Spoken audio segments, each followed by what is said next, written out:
एक सवाल। आप रामायण जानते हैं। राम, सीता, लक्ष्मण, रावण, हनुमान, ये सब जानते हैं, ये कहानी जानते हैं। लेकिन क्या आप जानते हैं कि सीता असल में रावण की बेटी थी? क्या आप जानते हैं कि लक्ष्मण ने पूरे 14 साल एक पल भी नींद नहीं ली और इसके पीछे एक ऐसा राज था जो उर्मिला ने अपनी पूरी जिंदगी की नींद देकर चुकाया? क्या आप जानते हैं कि जब राम ने रावण को मारा तो राम खुद रावण के पास गए और लक्ष्मण को भेजा रावण से ज्ञान सीखने? क्या आप जानते हैं कि रामायण लिखने से पहले ही वाल्मीकि जी को पूरी कहानी पता थी, राम के जन्म से भी पहले? क्या आप जानते हैं कि पुष्पक विमान अकेला नहीं था, रावण के पास 6 एयरपोर्ट्स थे लंका में? ये सब रामायण में ही लिखा है, लेकिन कोई नहीं जानता। आज हम खोलेंगे वो राज, एक एक करके वो छुपे हुए सच जो शायद आपने कभी सोचा भी नहीं होगा। पूरी वीडियो देखना, क्योंकि जो मैं आपको आज बताने वाला हूँ वो आपने कभी नहीं सुना होगा। शुरू करते हैं। जय श्री राम। चैप्टर 1, रामायण का परिचय। वो ग्रंथ जो राम के जन्म से पहले लिखा गया। पहले एक बात जो बहुत कम लोग जानते हैं, रामायण राम के जन्म से पहले लिखी गई थी। सोचिए एक पल, राम अभी पैदा भी नहीं हुए थे और महर्षि वाल्मीकि ने पहले ही पूरी रामायण लिख दी। कैसे? नारद मुनि आए थे वाल्मीकि जी के पास। उन्होंने वाल्मीकि जी को राम की कहानी सुनाई, कुछ श्लोक में, एक ब्रीफ समरी की तरह। और फिर ब्रह्मा जी खुद आए वाल्मीकि जी के पास। उन्होंने कहा, ये कहानी पूरी धरती को मिलनी चाहिए, तुम लिखते जाओ, जो तुम्हें दिखेगा वो सच होगा, कोई बात गलत नहीं होगी। तब वाल्मीकि जी ने लिखा, एक एक श्लोक, एक एक दृश्य, एक एक सवाल का जवाब। 24,000 श्लोक, 500 उपखंड, 7 कांड। इतना बड़ा, इतना गहरी, इतना कंप्लीट कि आज भी कोई स्कॉलर एक पूरी जिंदगी लगा दे रामायण समझने में और फिर भी पूरा नहीं समझे। लेकिन यहाँ एक और रहस्य है। रामायण, वाल्मीकि रामायण, ये इतिहास है, यानी एक हिस्टोरिकल रिकॉर्ड है। गोस्वामी तुलसीदास जी की रामचरितमानस ये काव्य है, यानी ये एक पोएटिक रीटेलिंग है। दोनों में फर्क है। बहुत बार काफी जगह स्टोरीज अलग हैं। जैसे वाल्मीकि रामायण में सीता स्वयंवर का कोई जिक्र नहीं है सीधा, लेकिन रामचरितमानस में है। जैसे लक्ष्मण रेखा का जिक्र वाल्मीकि रामायण में नहीं है, लेकिन हम सब जानते हैं लक्ष्मण रेखा को। तो कौन सी सच है? दोनों सच हैं, अलग अलग पर्सपेक्टिव से। और आज हम खोलेंगे वो राज जो दोनों में छुपे हैं। रामायण सिर्फ एक धर्म ग्रंथ नहीं है, ये एक कंप्लीट गाइड है कैसे जीना चाहिए, कैसे रिश्ते निभाए जाएं, कैसे अधर्म के सामने खड़ा हुआ जाए। और ये गाइड कई ऐसे सीक्रेट से भरी है जो आज भी पूरी दुनिया नहीं जानती। चलिए उन्हें जानते हैं एक एक करके। चैप्टर 2, पहला छुपा रहस्य। सीता असली में रावण की बेटी थी। रुको, ये सुन के शायद आप चौंक गए हों। सीता रावण की बेटी? लेकिन ये सच है कुछ रामायण वर्जन्स में, और वो रामायण वर्जन्स कोई आज की इन्वेंशन नहीं है, वो बहुत प्राचीन है। संगदासा की जैन रामायण में, अद्भुता रामायण में और कई साउथ इंडियन रामायण टेक्स्ट में एक कहानी है जो कुछ अलग है। रावण और मंदोदरी की पहली संतान होने वाली थी, एक बेटी। रावण के ज्योतिषियों ने बताया कि ये बेटी तेरी कुल की विनाशिका होगी, ये बेटी ही तेरा नाश करेगी। रावण ने क्या किया? उसने उस बच्ची को एक संदूक में बंद किया और एक दूर देश में जमीन में गड़ा दिया। वो बच्ची गई थी, जी थी जमीन में। और एक दिन मिथिला के राजा जनक अपने खेत में हला चला रहे थे, यज्ञ के लिए जमीन जोत रहे थे, और उन्हें मिली एक बच्ची जमीन से, हले की सीट से। जानकी, जनक की बेटी, वैदेही, मिथिली, सीता। क्या ये सच में रावण की बेटी थी? कहानी कहती है हाँ। और इसको सोचिए एक बार, रावण ने खुद अपनी बेटी को हरण किया, अपनी ही बेटी को लंका लेकर गया।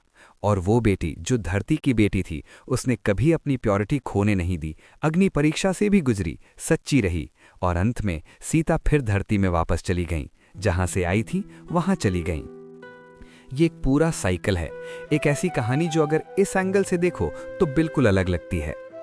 और एक और वर्जन है, वो वेदवती की कहानी। वेदवती एक तपस्विनी थी, विष्णु की भक्त। वो तपस्या कर रही थी विष्णु को अपना पति बनाने का। रावण ने उसे देखा, उसने उसे हासिल करना चाहा, उसने उसे डिस्टर्ब किया, उसने उसके बाल पकड़ लिए। वेदवती ने श्राप दिया, मैं एक बार और जन्म लूंगी और तेरी मृत्यु का कारण बनूंगी। फिर वो अग्नि में कूद गईं और वो दोबारा पैदा हुई सीता के रूप में। सीता एक पुरानी दुश्मन थी रावण की, जो पहले हारी थी और फिर इस बार जीती। ये रहस्य कितना गहरी है सोचिए। जो दुश्मन एक बार हार के गई थी, वो राम की शक्ति लेकर आई और रावण का अंतिम कारण बनी। कर्मा, पूरा एक चक्र, पूरा एक प्लान।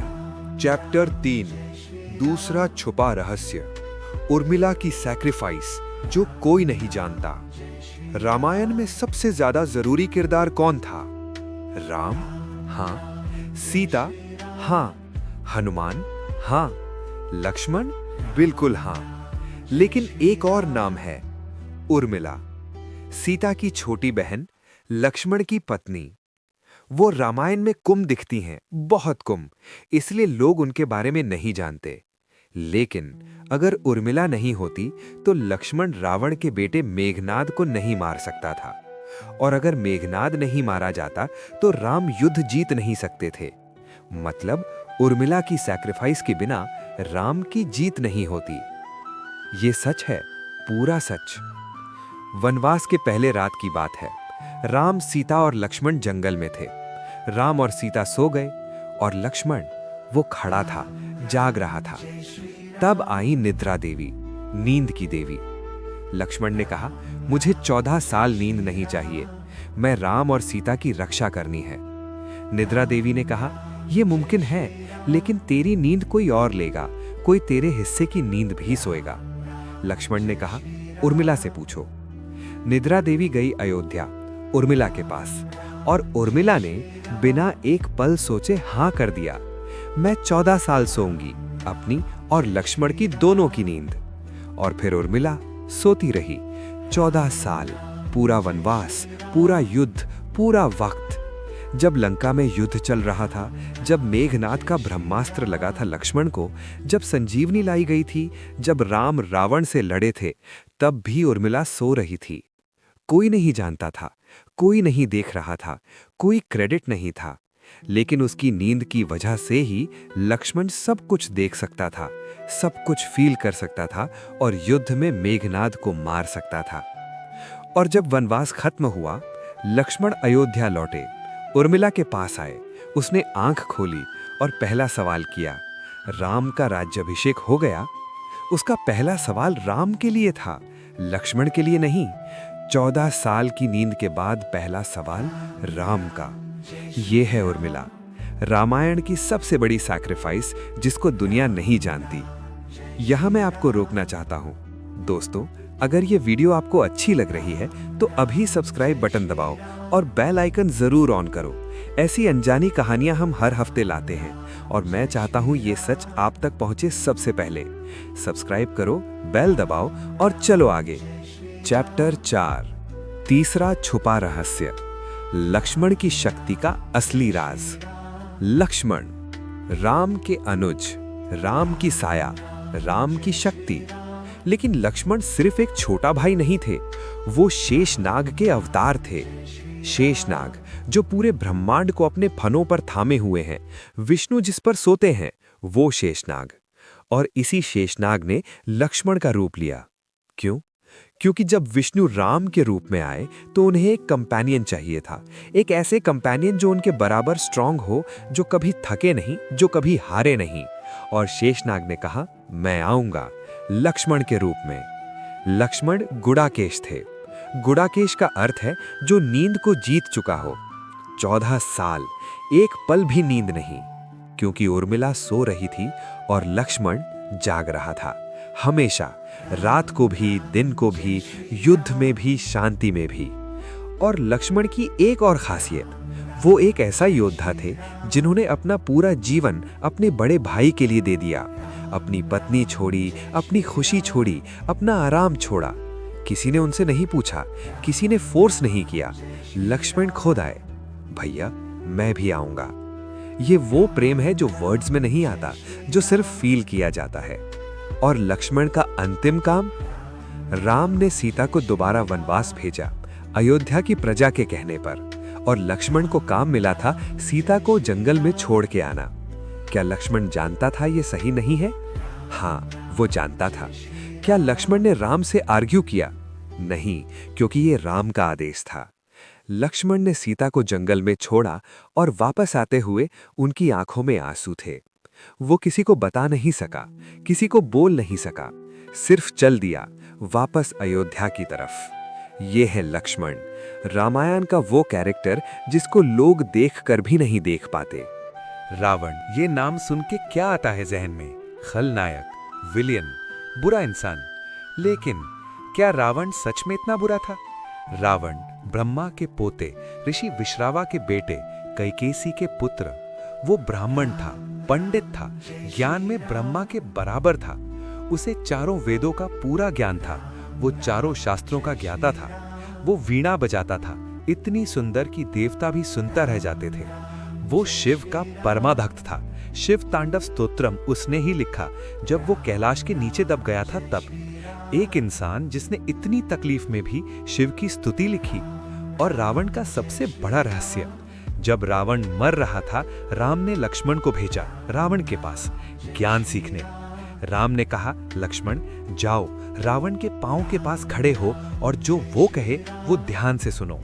और रावण ने सिखाया, मरते वक्त भी, लास्ट ब्रेथ में भी रावण ने सिखाया कि अच्छा काम कभी मत टालो, बुरा काम हमेशा टालो। मैंने सीता को हरने का बुरा काम सीधा कर दिया, अगर रोकता, अगर एक बार सोचा होता। रावण ने सिखाया, अपने दुश्मन को कभी छोटा मत समझो। रावण ने सिखाया, अपने भाई, दरवान, रक्त और रसोइये को कभी दुश्मन मत बनाओ। ये ज्ञान ये रावण ने दिया मरते वक्त। और रावण के 10 सिर, 10 सिर का मतलब 10 बुराई नहीं है, सिर्फ 10 सिर का मतलब है 10 विद्याएं, 10 अलग अलग ज्ञान एक इंसान में एक साथ। क्रोध, क्रोध, काम, वासना, मद, अभिमान, लोभ, लालच, मोह, माया, मनस, मन, बुद्धि, अक्ल काट बुद्धि, अहंकार, अहंकार, चित्त, चेतना, मात्सर्य, ईर्ष्या। ये 10 चीजें हैं जो रावण में थी और ये 10 चीजें हम में भी हैं, हर इंसान में। इसलिए रावण का पुतला जलाते हैं ताकि हम अपनी बुराई जलाएं। दशहरा सिर्फ रावण की हार नहीं है, ये हमारे अंदर के रावण की हार है। चैप्टर 6, 5वां छुपा रहस्य, पुष्पक विमान का सच। रावण के 6 एयरपोर्ट्स। पुष्पक विमान, ये नाम सुन के आता है एक फ्लाइंग चैरियट का ख्याल, लेकिन पुष्पक विमान कोई आम सवारी नहीं थी। पुष्पक विमान बनाया था विश्वकर्मा ने, ब्रह्मांड के चीफ आर्किटेक्ट ने। पहले ये ब्रह्मा जी का था, फिर कुबेरा का, फिर रावण ने कुबेरा से छीन लिया। और पुष्पक विमान की एक खासियत थी जो आज के एरोप्लेन भी नहीं कर सकते, वो संकोचा और विस्तार कर सकती थी। मतलब एक पैसेंजर के लिए छोटी हो जाती, 1000 पैसेंजर के लिए बड़ी हो जाती, ऑटोमेटिक, सेल्फ एडजस्टिंग। और ये सिर्फ एक विमान नहीं था रावण के पास। वाल्मीकि रामायण में राम ने लक्ष्मण को बताया, जब वो लंका के ऊपर से उड़ रहे थे, लंका में कितने विमान हैं, कितने एयरपोर्ट्स हैं। और रिसर्चर्स ने श्रीलंका में उन जगहों को ढूंढा।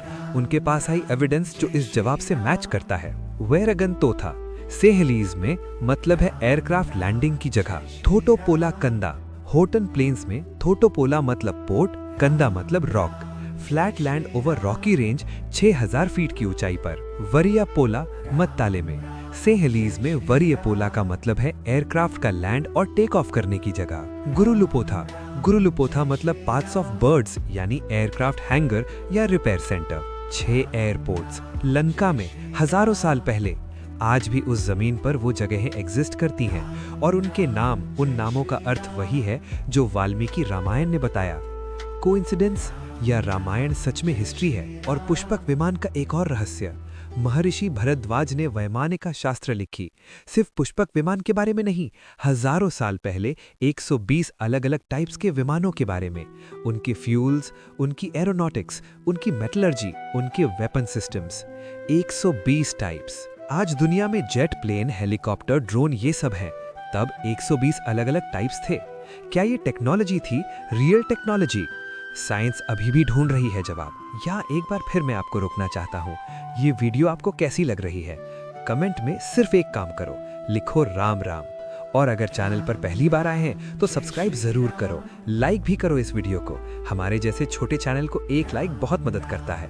राम राम लिखो कमेंट में और चलो आगे बढ़ते हैं। राम सेतु आज भी एग्जिस्ट करता है इंडिया और श्रीलंका के बीच पल्क स्ट्रेट में। 30 मील लंबा chain of shoals calcium carbonate की चट्टानें, लाइमस्टोन, नासा के सैटेलाइट इमेजेस में दिख चुका है क्लियरली। और रिसर्चर्स ने एक अजीब बात डिस्कवर की, इन चट्टानों की एज जियोलॉजिकल टेस्टिंग से अलग अलग है। नीचे की चट्टानें ज्यादा पुरानी, ऊपर की चट्टानें रिलेटिवली नई। मतलब नीचे नेचुरल फॉर्मेशंस हैं और ऊपर किसी ने कुछ रखा मैन्युअली। वो पत्थर जो वानर सेना ने रखे थे उन पर राम का नाम लिखते जाते थे और पत्थर पानी में डूबते नहीं थे, राम नाम की शक्ति से। वो 5 करोड़ साल पुरानी लाइमस्टोन चट्टानें हैं, लेकिन वो अलग अलग एज की हैं, जो सजेस्ट करता है ह्यूमन इंटरवेंशन। नल और नीला जो राम की सेना के चीफ इंजीनियर्स थे, विश्वकर्मा के बेटे, उन्होंने ब्रिज डिजाइन किया, उन्होंने कंस्ट्रक्शन सुपरवाइज की। 100 योजन लंबा ब्रिज, यानी आज के हिसाब से लगभग 1200 किलोमीटर, एक हफ्ते में। 10 लाख वानर, एक हफ्ते, 1200 किलोमीटर। इंजीनियरिंग के रूल से ये इम्पॉसिबल है, आज भी इम्पॉसिबल है, लेकिन ब्रिज वहां है आज भी। और 2017 में सुप्रीम कोर्ट ने एक पिटीशन पे सुना। कुछ लोग चाहते थे राम सेतु को तोड़ के शिपिंग कनाल बनाएं। तब पूरे देश ने एक आवाज उठाई, राम सेतु को मत तोड़ो, और वो प्रोजेक्ट रोक दिया गया। राम का नाम आज भी एक शक्ति है जो रोक सकता है, जो बचा सकता है।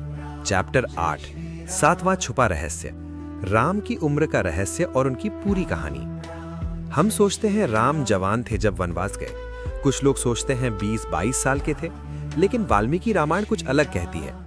राम जब वनवास गए वो 27 साल के थे, और 14 साल वनवास के बाद वो 41 साल के थे जब अयोध्या लौटे। 41 साल के राम, राज अभिषेक 41 साल की उम्र में हुआ। ये एक ऐसे राम का इमेज है जो हम यूजुअली सोचते नहीं। हम एक जवान राम सोचते हैं, लेकिन वो एक पक्के अनुभवी 41 साल के राजा थे जब वो अयोध्या लौटे। और राम की एक और बात जो कोई नहीं जानता, राम के एक बहन भी थी, शांता, दशरथ की पहली संतान, कौशल्या की बेटी। लेकिन दशरथ के एक दोस्त थे, राजा रोमपादा, उन्हें कोई संतान नहीं थी। दशरथ ने उन्हें शांता दे दी अडॉप्ट करने के लिए। फिर शांता सेज ऋष्यशृंग की पत्नी बनी, और ऋष्यशृंग वही सेज थे जिन्होंने दशरथ का पुत्र कामेष्ठी यज्ञ करवाया था, जिस यज्ञ की वजह से राम, लक्ष्मण, भरत और शत्रुघ्न पैदा हुए। मतलब शांता की वजह से ही ऋष्यशृंग अयोध्या आए, ऋष्यशृंग की वजह से यज्ञ हुआ, यज्ञ की वजह से राम पैदा हुए। शांता नहीं होती तो राम नहीं होते। और दशरथ की एक और बात, उनके 300 से ज्यादा वाइफ्स थीं, लेकिन 3 मुख्य रानियां थीं, कौशल्या, सुमित्रा और कैकेयी। और कैकेयी जो राम को वनवास भेजने की वजह बनी, वो बहुत ब्रेव थीं, युद्ध में दशरथ के साथ थीं, युद्ध में दशरथ की जान बचाई थी, इसलिए दशरथ ने 2 वरदान दिए थे उसे। और मंथरा ने वो 2 वरदान अलग अंदाज में यूज करवाए। क्या कैकेयी सच में बुरी थी, या वो एक पॉन का हिस्सा थी, एक बड़े प्लान का हिस्सा? क्योंकि अगर वनवास नहीं होता तो राम लंका नहीं जाते, रावण नहीं मारा जाता, अधर्म का नाश नहीं होता। क्या कैकेयी को चुना गया था इसी काम के लिए? ईश्वर की लीला इंसान की समझ से बाहर है। दुनिया कहती है रामायण एक मिथ है, एक कहानी, लेकिन साइंस ने कुछ ऐसा ढूंढा है जो सोचने पे मजबूर करता है। रामायण में एक जगह का जिक्र है, कपाड़ापुरम। वाल्मीकि रामायण किष्किंधा कांड चैप्टर 41 में सुग्रीव अपनी वानर सेना को कहते हैं, कावेरी नदी पार करो, तमारा पराणी पार करो, तब मिलेगा golden door of Kapadapuram, Pandya kings की कैपिटल। ये जगह आज भी जानी जाती है तमिल संगम टेक्स्ट्स में, कपाड़ापुरम, जो अब समुंदर में डूब चुकी है। आर्कियोलॉजिकल एविडेंस है, सबमर्ज सेटलमेंट तमिलनाडु के कोस्ट के पास। रामायण में लिखा था ये शहर है। आज वो शहर समुंदर में है, लेकिन एक्सिस्ट करता है नीचे। अशोक वाटिका, जहां सीता को रखा था। श्रीलंका में एक जगह है सीता इलिया, नुआरा इलिया के पास। वहां एक टेम्पल है सीता माता का, आज भी पूजा होती है। और वहां के पेड़ पौधे, जो प्राणी आज भी वहां हैं, वो श्रीलंका के नेचुरल फ्लोरा के नहीं हैं। मतलब किसी ने वो प्लांट्स वहां लगाए बाहर से। बोटानिकल स्टडीज यही कहती हैं, किसी ने वो गार्डन बनाया था हजारों साल पहले। कौन, क्यों? रामायण जवाब देती है। सिगिरिया श्रीलंका का एक एंशिएंट पैलेस है। वहां फ्रेस्कोज है, पेंटिंग्स, एक पावरफुल रूलर की जो एरियल चैरियट्स यूज करता था। क्या ये रावण था? क्या ये लंका थी? रिसर्चर्स अभी भी ढूंढ रहे हैं। और श्रीलंका में केव्स, एला के पास एक अंडरग्राउंड केव सिस्टम है, रिसेंट जियोलॉजिकल सर्वेज ने डिस्कवर किया। एंशिएंट, बहुत एंशिएंट। और लोकल फोकलोर कहता है ये केव्स रावण के इंजीनियर्स ने बनाए थे, अलग अलग जगह कनेक्ट करने के लिए। क्या रावण के लंका में अंडरग्राउंड टनल्स भी थे? रामायण कहती है लंका बहुत एडवांस थी, केव्स कहते हैं शायद हाँ। दोस्तों, ये इन्फॉर्मेशन बहुत इंपॉर्टेंट है और बहुत कम लोग जानते हैं। अगर आप चाहते हैं कि और लोग भी ये सच जाने तो इस वीडियो को शेयर करो अपने फैमिली के साथ, अपने दोस्तों के साथ, व्हाट्सएप पे, इंस्टाग्राम पे। एक शेयर से ये सच एक और इंसान तक पहुंचता है। शेयर करो और देखते रहना। ये सब रामायण में ही लिखा है, लेकिन कोई नहीं जानता। चैप्टर 10, हनुमान जी के छुपे रहस्य, वो बातें जो आप नहीं जानते। हनुमान जी, पवन पुत्र, आंजनेय, मारुति, बजरंगबली, वो रामायण के सबसे बड़े हीरो हैं। लेकिन कुछ रहस्य हैं हनुमान जी के बारे में जो बहुत कम लोग जानते हैं। पहला रहस्य, हनुमान जी का असली रूप। जब वो लंका में गए सीता जी को ढूंढने, वो कई रूप बदलते गए। छोटे से छोटे हुए, बड़े से बड़े हुए। वो अपनी मर्जी से कोई भी साइज ले सकते थे। और लंका दाह के वक्त जब उनकी पूंछ में आग लगा दी गई, वो जानबूझकर छोटा हो गए ताकि आग बड़ी हो और लंका जल सके। ये प्लानिंग थी, स्ट्रैटेजी थी। हनुमान जी सिर्फ भक्त नहीं थे, वो एक ब्रिलियंट स्ट्रैटेजिस्ट भी थे। दूसरा रहस्य, सिंदूर। एक बार हनुमान जी ने सीता जी को सिंदूर लगाते देखा। पूछा, ये क्यों? सीता जी ने कहा, राम की लंबी उम्र के लिए। हनुमान जी ने सोचा, अगर थोड़ी सिंदूर से इतना फायदा है तो मैं पूरे शरीर पर लगाता हूँ, राम अमर हो जाएंगे। और हनुमान जी ने अपने पूरे शरीर पर सिंदूर लगा लिया। इसलिए आज भी हनुमान जी को सिंदूर चढ़ाया जाता है। और हनुमान जी को तब से बजरंग बली भी कहते हैं। बजरंग, सिंदूर के रंग वाला, लाल, ऑरेंज। तीसरा रहस्य, हनुमान जी और भीम की मुलाकात। महाभारत में एक एपिसोड है। भीम जा रहे थे जंगल में। एक रास्ते में एक बूढ़ा बंदर बैठा था। पूरी राह रोक के भीम ने कहा, हटो रास्ते से, मैं भीम हूँ, तुम्हें नहीं मानता। बंदर ने कहा, तो मेरी पूंछ हटा दो रास्ते से। भीम ने पूंछ पकड़ी, उठाने की कोशिश की, नहीं उठा सका। फिर दोनों हाथ लगाए, पूरी ताकत लगाई, पूंछ नहीं हिली। भीम, जो पूरी दुनिया में सबसे ताकतवर था, जिसने जरासंध को मारा, जिसने कीचक को मारा, वो उठा नहीं सका क्योंकि वो बंदर हनुमान जी थे। और हनुमान जी ने दर्शन दिए भीम को और भीम की आंखें भर आईं। चौथा रहस्य, हनुमान जी और महाभारत। अर्जुन के रथ के ध्वज पर थे पूरे महाभारत युद्ध में। रथ के ऊपर एक फ्लैग था, उस पे हनुमान जी बैठे थे। इसलिए अर्जुन का रथ कभी नहीं टूट सका, कभी नहीं जला, कभी नहीं हारा। वो रथ प्रोटेक्टेड था हनुमान की शक्ति से। और रामायण का अंतिम रहस्य हनुमान जी से रिलेटेड है। जब राम बैकुंठ गए, वो हनुमान जी को भी साथ ले जाने लगे। हनुमान जी ने कहा, प्रभु, जब तक इस धरती पर आपका नाम लिया जाएगा, मैं यहाँ रहूंगा। राम ने कहा, तो रहोगे हमेशा। और राम का नाम आज भी लिया जाता है, हर पल, हर जगह। तो हनुमान जी हैं अभी, इस वक्त, यहाँ। जय श्री राम। विभीषण का छुपा रहस्य, वो असुर जो जीता क्योंकि सच्चा था। विभीषण, रावण का छोटा भाई, लेकिन रावण से बिल्कुल अलग। विभीषण का रहस्य ये है, वो असुर कुल में पैदा हुआ, लेकिन उसने धर्म चुना और धर्म चुनकर वो अमर हुआ। लंका में जब युद्ध हो रहा था, विभीषण राम की सेना में था। रावण के जनरल्स आते गए, कुंभकर्ण आया, मेघनाद आया, सब मार गए। और एक वक्त आया, राम रावण के सामने थे, लेकिन राम के पास वेपन नहीं था। तब सेज अगस्त्य आए।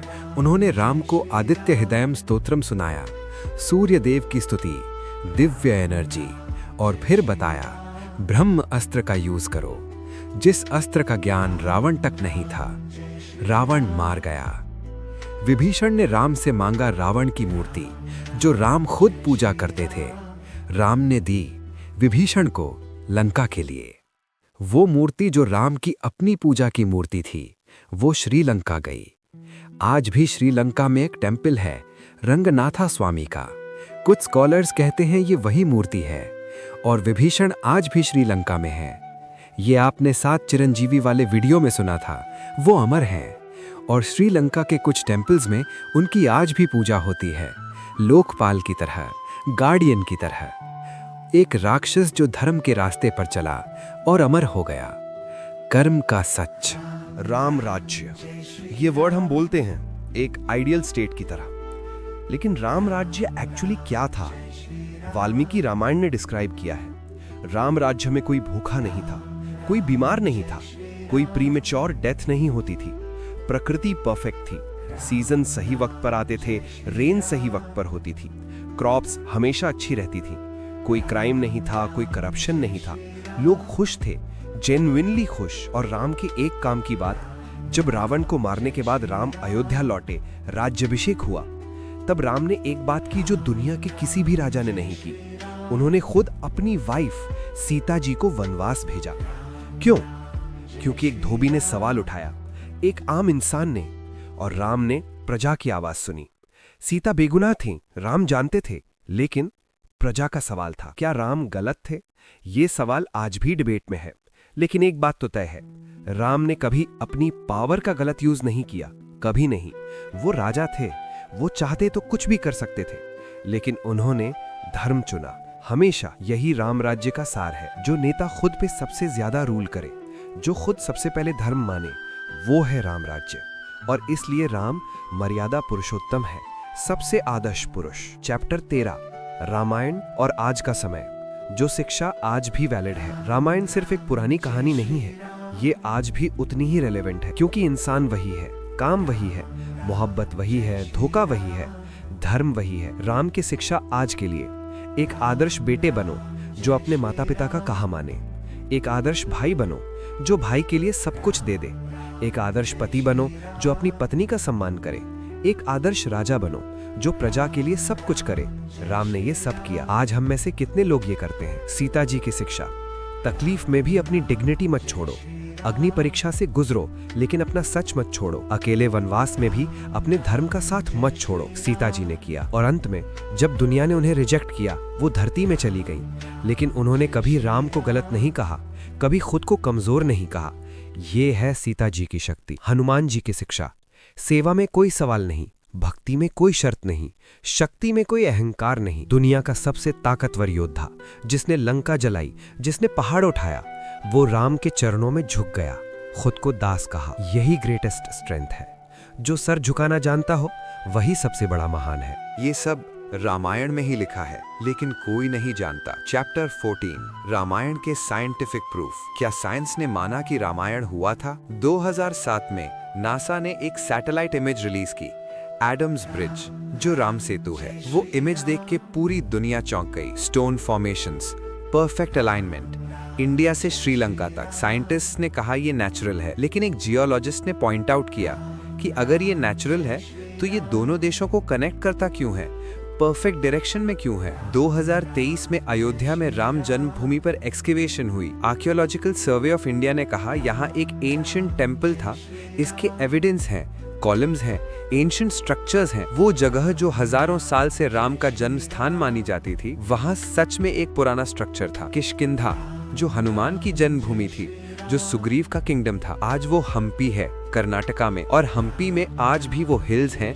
वो केव्स हैं, वो रिवर्स हैं जो वाल्मीकि रामायण ने डिस्क्राइब की थी। Same geography, same layout. Dandakaranya, जहां राम ने 14 साल बिताए, आज वो फॉरेस्ट एरिया है छत्तीसगढ़, ओडिशा, महाराष्ट्र, आंध्र प्रदेश। 35,600 square miles. और वहां आज भी ऐसे ट्राइब्स हैं जो राम की कहानियां सुनाते हैं अपनी ओरल ट्रेडिशंस में, अपनी सॉन्ग्स में, जनरेशन आफ्टर जनरेशन। वो राम को भगवान नहीं कहते, वो उन्हें एंसेस्टर कहते हैं। चैप्टर 15, रामायण के बाद लव कुश की कहानी। राम और सीता के दो बेटे, लव और कुश। सीता ने उन्हें अकेले पाला, वाल्मीकि जी के आश्रम में, जंगल में। और वाल्मीकि जी ने वही रामायण जो उन्होंने राम की स्टोरी लिखी थी, वो लव कुश को सिखाई, उन्होंने याद कराई, उन्होंने गाए। और फिर एक दिन राम अश्वमेधा यज्ञ कर रहे थे, लव कुश आए अपने पिता के यज्ञ में, बिना पता जाने कि ये उनके पिता का यज्ञ है, और उन्होंने राम की पूरी रामायण गाई, वो रामायण जो वाल्मीकि जी ने राम की स्टोरी लिखी थी। राम ने सुनी और पहचाने, ये मेरे बेटे हैं। तब सीता बुलाई गई। तब पब्लिक में सीता ने कहा, मैं शुद्ध हूँ, धरती माता मेरे शुद्ध होने की गवाह है। और धरती फटी और सीता अंदर चली गई, वहाँ जहाँ से आई थी वहाँ वापस। राम के लिए ये मोमेंट सबसे तकलीफ भरी थी। उन्होंने खुद सीता को ढूंढा, रोके, लेकिन नहीं रोक सके। सीता गई और राम ने अपने बाकी दिनों में कोई दूसरी शादी नहीं की। सीता की एक मूर्ति बनाई सोने की, और वो मूर्ति यज्ञों में साथ रही। यही था राम का प्रेम, जो पब्लिक नहीं जानता, जो टीवी पे नहीं दिखता, जो हिस्ट्री बुक्स में नहीं। और लव कुश, राम के बेटों ने पूरी दुनिया में राजा के रूप में राज किया। कुश का वंश जो आगे चढ़ा, जिस वंश में हजारों साल बाद सिद्धार्थ गौतम पैदा हुए, जो बुद्ध बने। राम का वंश, बुद्ध का जन्म, एक ही सिलसिला। यहाँ मैं आपको फिर रोकता हूँ। दोस्तों, इस वीडियो को लाइक करो अभी। एक क्लिक से आप इस चैनल को बहुत बड़ी मदद देते हैं और ये वीडियो ज्यादा लोगों तक पहुँचती है। और कमेंट में लिखो जय श्री राम। मैं हर कमेंट पढ़ता हूँ और रिप्लाई करता हूँ। रामायण ने दुनिया को क्या दिया? पहला एक आदर्श रिश्ते का कॉन्सेप्ट, राम सीता का रिश्ता, जिसमें प्रेम भी था, धर्म भी था, तकलीफ भी थी, सैक्रिफाइस भी थी। आज हम इजी लव ढूंढते हैं, बिना तकलीफ के, बिना सैक्रिफाइस के। राम और सीता का रिश्ता कहता है सच्चा प्रेम खत्म नहीं होता, चाहे कुछ भी हो। दूसरा एक आदर्श दोस्त का कॉन्सेप्ट, राम और सुग्रीव, राम और विभीषण, जो अपने दोस्त की मदद करे, जो अपना वादा निभाए, जो तकलीफ में साथ रहे। तीसरा एक आदर्श सेवा का कॉन्सेप्ट, हनुमान, जो सेवा करे बिना सवाल के, जो अपनी शक्ति भी अपने मास्टर के लिए दे दे। चौथा एक आदर्श भाई का कॉन्सेप्ट, लक्ष्मण, जो भाई के लिए सब छोड़ दे, जो भाई की खुशी अपनी खुशी माने। और पांचवा एक आदर्श राजा का कॉन्सेप्ट, राम, जो प्रजा के लिए अपनी खुशी छोड़े, जो अधर्म के सामने कभी नहीं झुके, जो अपनी प्रजा की आवाज सुने। ये सब रामायण ने हजारों साल पहले बताया, और आज भी अगर हम ये सब माने, दुनिया बदल जाए। चैप्टर 17, रामायण का सबसे बड़ा रहस्य, क्या राम सच में हुए थे? ये सवाल बहुत बार पूछा जाता है, क्या राम एक्चुअली हुए थे? एविडेंस जो कहता है हाँ, राम सेतु एग्जिस्ट करता है, किष्किंधा एग्जिस्ट करती है, अशोक वाटिका एग्जिस्ट करती है, दंडकारण्य एग्जिस्ट करता है, राम जन्मभूमि एक्सकवेशन ने कंफर्म किया। हर मेजर लोकेशन जो रामायण ने मेंशन की आज भी एग्जिस्ट करती है। रामायण में एक और इंटरेस्टिंग बात है, जब राम वनवास से लौटते, अयोध्या में सब लोग दिए जलाएं। वो रात अंधेरे की थी, no moon night. Astrological calculation करके रिसर्चर्स ने पता लगाया वो एग्जैक्ट डेट नवंबर 30, 5076 BCE। जी हाँ, 5076 BCE, आज से 7000 साल पहले। और वो रात कार्तिक अमावस्या, नो मून नाइट, आज भी उस डेट पे होती है। आज भी दिवाली उसी वक्त आसपास होती है। एक और कैलकुलेशन, रामायण में राम के परिवार की जीनियोलॉजी दी गई है, इक्ष्वाकु कुल, राजा दर राजा। उस जीनियोलॉजी को ट्रेस करो ब्रह्मा जी से राम तक, कितनी जनरेशंस? वाल्मीकि रामायण कहती है ब्रह्मा से राम तक काफी जनरेशंस। और हिंदू कॉस्मोलॉजी के टाइम कैलकुलेशन से ये आज से लगभग 1.8 मिलियन साल पहले की बात है। क्या इंसान 1.8 मिलियन साल पहले भी था? साइंस कहती है होमो सेपियंस 30,000 साल पुराने हैं, लेकिन कुछ रिसर्चर्स कहते हैं वो कैलकुलेशंस अलग हो सकती है। रामायण का टाइम अभी भी एक मिस्ट्री है, लेकिन एक बात तो तय है, राम सिर्फ एक नाम नहीं है। राम, RAM, R रहता है जो सदा रहता है, A अनंत जो इनफाइनाइट है, M मृत्यु नहीं जो कभी नहीं मरता। राम मतलब जो हमेशा था, हमेशा है, हमेशा रहेगा। राम सिर्फ एक इंसान नहीं थे, वो एक प्रिंसिपल है, एक धर्म है, एक सच है।